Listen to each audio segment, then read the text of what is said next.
Hello guys! Papakita ko lang ngayon yung mga ibinibigay sa amin ng mga pagpa-part-time namin. Unang-una, super ganda talaga ng mga binibigay ng mga product.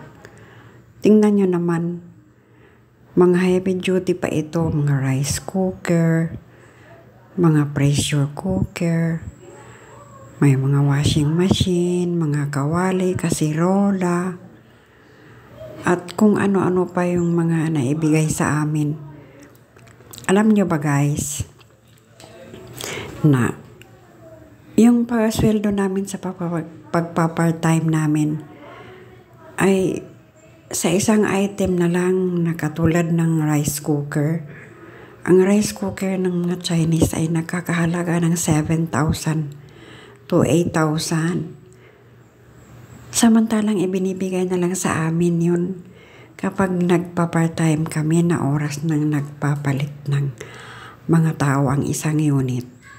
Itinatapon na nila lahat yung mga gamit na naiiwan ng mga naunang na tumira.